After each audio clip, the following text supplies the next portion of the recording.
Evangelho de Lucas, capítulo 2, verso 25 a 35. Havia em Jerusalém um homem chamado Simeão, homem esse justo e piedoso que esperava a consolação de Israel, e o Espírito Santo estava sobre ele. Revelara-lhe o Espírito Santo que não passaria pela morte antes de ver o Cristo do Senhor. Movido pelo Espírito, foi ao templo, e quando os pais trouxeram o menino Jesus para fazerem com ele o que a lei ordenava, Simeão o tomou nos braços e louvou a Deus, dizendo: Agora, Senhor, podes despedir em paz o teu servo, segundo a tua palavra, porque os meus olhos já viram tua salvação, a qual preparaste diante de todos os povos, luz para a revelação aos gentios e para a glória do teu povo de Israel. E estavam o pai e a mãe do menino admirados do que dele se dizia. Simeão os abençoou e disse a Maria, mãe do menino: Eis que este menino está destinado tanto para ruína como para levantamento de muitos em Israel, e para ser alvo de contradição. Também uma espada traspassará a tua própria alma, para que se manifestem os pensamentos de muitos corações. Esta é a palavra do Senhor. Meus queridos irmãos, esse texto é um texto dos textos que acompanham o conjunto de perícopes das Escrituras Sagradas que falam sobre o Natal. Nós temos aqui, portanto, vários pequenos textos falando de Jesus em Nazaré, a circuncisão de Jesus, a profetisa Ana, temos aqui o cântico de Simeão. E esse cântico, particularmente, foi um cântico muito entoado na igreja cristã. Estima-se que durante os 5 primeiros séculos do cristianismo, esse cântico chamado Nunc Dimittis, em latim, agora despedes, ele foi um cântico entoado em muitos, principalmente nas catacumbas romanas, nas épocas de perseguições dos cristãos. E durante muito tempo a igreja cristã o entoava. Certamente a musicalidade dele não era a mesma musicalidade que temos hoje, mesmo porque até a época de Lutero praticamente só se cantava o estilo de música chamado canto-chão, que é aquela música que não tinha muita variação polifônica e era entoada nos templos, deixando que a voz reverberasse durante muito tempo. Mas esse cântico era um dos cânticos prediletos da igreja primitiva. Fazia parte então da liturgia cristã, e todas as vezes que os cristãos se reuniam para adorar a Deus, eles cantavam parte desse cântico aqui, e a música de Simeão, que Simeão entoou na presença de Deus ali no templo. Então, todos os judeus, meus queridos irmãos, criam, de certa forma, na possibilidade messiânica para acontecer em qualquer momento. Toda mulher piedosa, quando ela engravidava, ela se perguntava a si mesma se de fato aquela gravidez nos traria no seu útero a criança que seria o libertador de Israel. Havia sempre uma expectativa chamada expectativa messiânica, porque os textos do Antigo Testamento, para quem lia a Bíblia, para quem ouvia o sacerdote lendo, para quem prestava atenção nas profecias que existiam, eram muito claros e muito extensos. Para vocês terem uma ideia, no Antigo Testamento existem cerca de 600 profecias falando sobre a vinda do Messias. Esse homem aqui, Simeão, foi um dos que teve o privilégio de experimentar alguma coisa inusitada. O Espírito de Deus veio a ele e lhe comunicou, lhe revelou que ele não morreria antes de ver o Cristo de Israel, o Messias esperado pelo povo de Israel. Então vocês imaginam como é que era a vida de Simeão.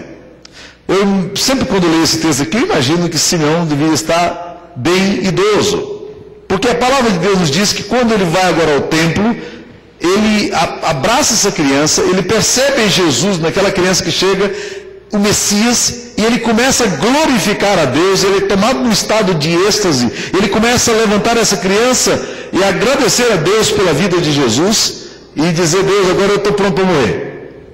Você pode me despedir, porque o teu servo viu a salvação de Israel. Se cumpriu em mim a tua palavra, eu estou pronto para ir para o céu.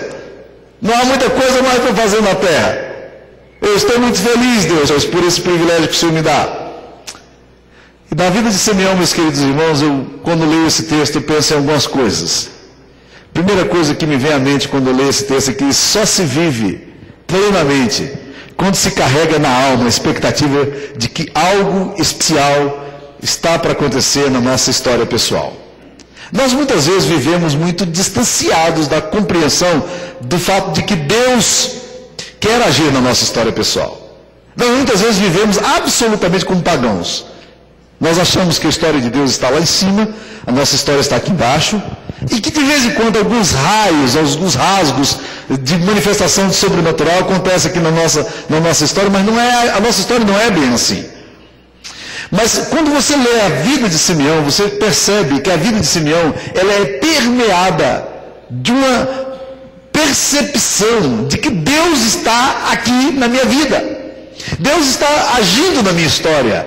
E ele vive com a alma dele carregada de um sentido maior, de um sentido teológico, de que Deus há de se manifestar na vida dele. Ele percebe Deus caminhando na vida dele de uma forma muito pessoal. Isto é, ele vive não por viver, mas a história dele é vivida numa expectativa santa, numa expectativa da presença de Deus.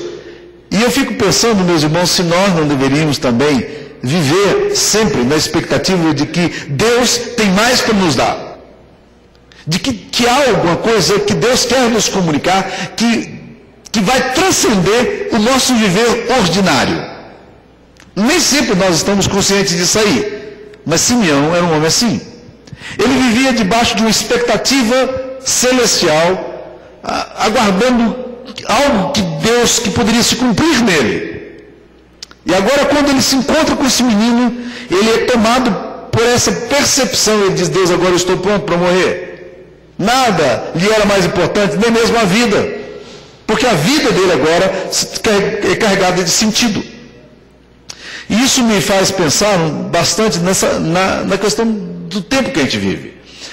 Um tempo atrás eu estava lendo um psicanalista francês chamado Charles Melman. Charles Melman, ele é discípulo de Lacan. Para quem conhece um pouco de psicologia, Lacan era um discípulo, por sua vez, de Freud.